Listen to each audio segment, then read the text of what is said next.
Hello everybody, Jake here for FMSCOUT, and in today's video we're going to be looking at an aspect of Football Manager that is so often overlooked by everyone but is literally the key to winning, the key to success within your saves, and even sometimes the difference between keeping your job and getting sacked. So we're going to take a deep dive into that today, and that is squad dynamics. Now a lot of you might be thinking, oh, I already know everything about this. Some of you might be brand new. I think even for the people who are experienced, there is going to be some stuff that you learn here, or at least think about more regularly checking on, and it can really raise your team's level from title challengers to title winners, from mid-table team to Europa League, Champions League pushing squad. So we're going to take a look at that now, but before we get into it, I'd just like to ask you guys, if you haven't already, feel free to like the video if you enjoyed this kind of content so we know to make more of it. Let us know any success stories you guys have had with dynamics, or the opposite, if you've ever had a real problem with it. And don't forget to subscribe to the channel and ring the notification bell so you don't miss out on any of our uploads. So let's run the intro and get straight into today's video.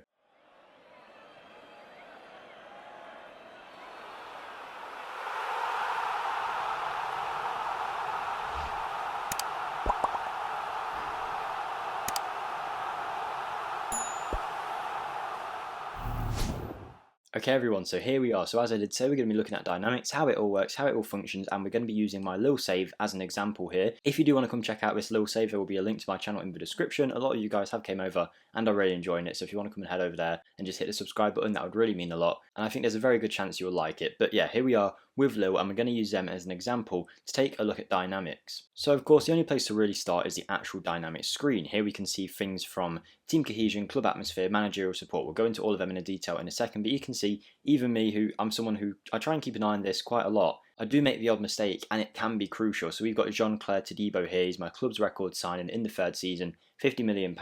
I apparently promised him that we were going to improve the coaching team. I did not, and now he wants to transfer away from the club. So that's going to be something we'll look at in a minute. How that can be avoided in the future and how we can rectify that situation to put the club in a better stead. As you can see, everything's been doing pretty well. Dynamics overall, we have just finished the season and have won the league by a clear margin, doing really well, and it has really helped our form. As you can see, you guys might have experienced the benefits of this in Football Manager if you've been promoted with a team. I have it in my own personal save with Mansfield, where we are not a good enough team to be in the Premier League, because we played well in League 2, we got promoted to League 1, where we had a boost for pretty much 3/4 of the season, where our dynamics was boosted, and we just kept winning promotion after promotion, and the high of winning seemed to rub off on the players. Oppositely, you might have had a similar effect where your form is really good, but then when you do lose a couple games in the season, you'll often find that them games were a couple weeks apart. So even though you've been consistent throughout the whole season, there might have been a little period where dynamics was low because of a silly loss or a silly draw, and then from there some results start to differ a little bit, and that can happen. So the first thing we're looking at is team cohesion. This is how well the team is bonded, how well they work well together. Usually across the course of a season, maybe after a transfer window, it will go down a little bit as new players come in, and that reduces team cohesion, but over time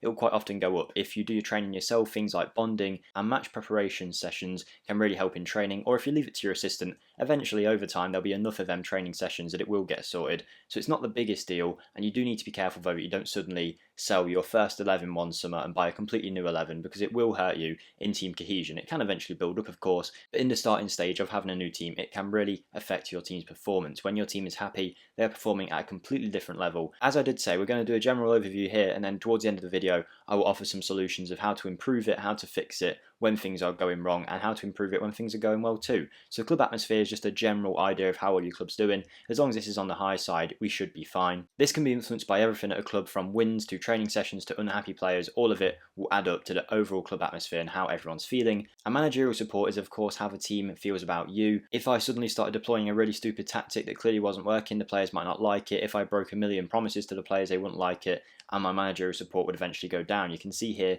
that it is currently on the way down due to probably this Jean-Claire Todibo promise that I've made here that's gone wrong, and that has lowered my managerial support a fair bit. Now this can often be the difference between saving you when your job is on the line, but when you're doing well it isn't as big of a deal, but it can still cause a little bit of a problem if it's not at the highest level. Now it is very easy just to look at team dynamics on the whole here and leave it as that, but there are some areas that should be noted. You don't have to spend every day there, but it should be noted to yourself who are the key players in your squad. Here I've got Yusuf Yachi, Renato Sanchez and 10 Cooper Myers. Now Yusuf Yachi is someone that I probably don't need anymore. You can see he's only a fringe player, 2.5 stars, 26 years old. We've got better options in the team.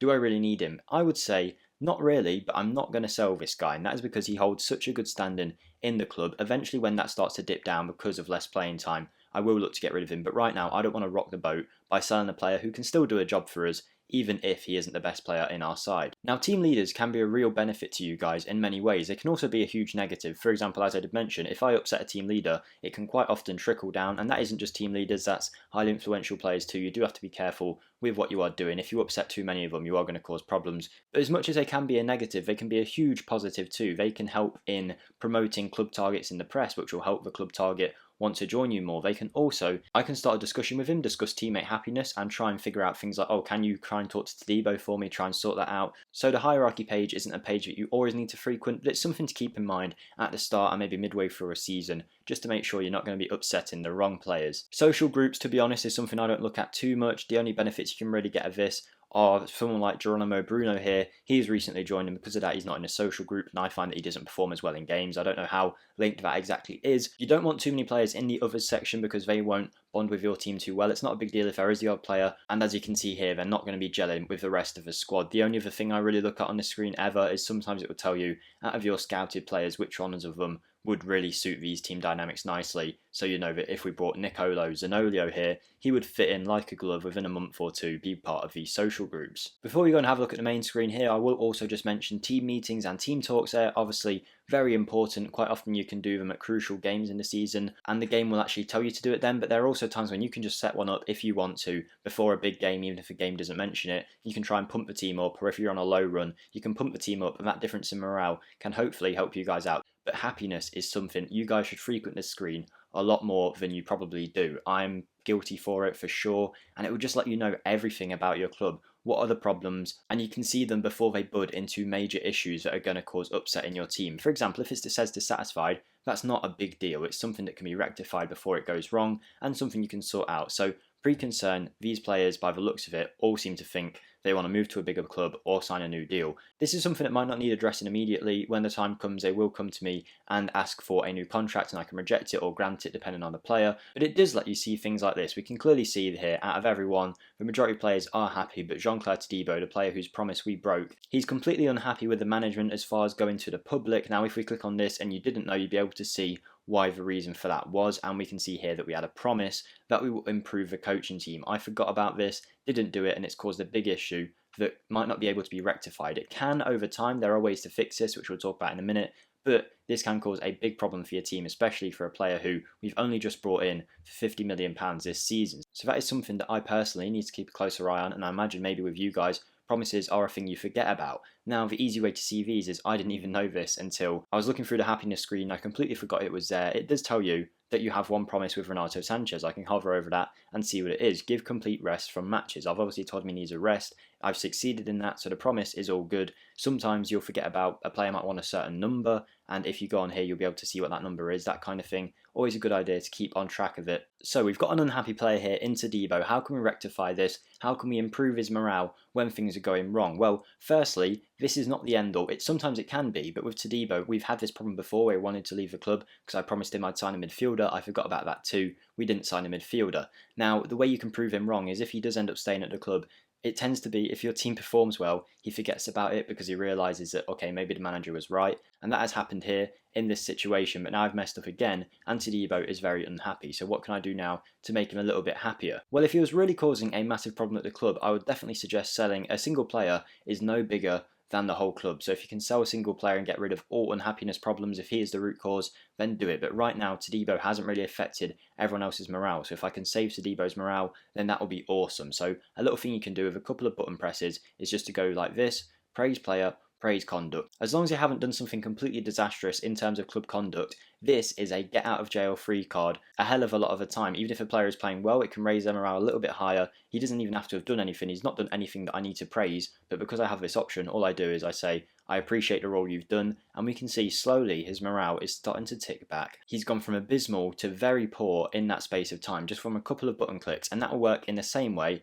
if we have someone who is exceptional here, Renato Sanchez. If we could make him perfect, that would be awesome. I don't know if it's going to happen just with one talk, but we can go straight here, go praise player, praise conduct. Again, he's not done anything specific, but we've done that, and it sends his morale from exceptional to perfect. I don't know whether this is a exploit or a hack or anything like that, but it's something that I found and I use it all the time now. One simple button click raises his morale, it will raise his game, and that will really benefit your team across the season, and particularly in the next few matches when he's got a really high morale. Theoretically now, I could go down through every single player other than maybe Todibo who isn't perfect on the exceptionals, and I can get them up to perfect. You might get 1 out of 20 times, you might get a player going, oh, I don't think my conduct's been that good.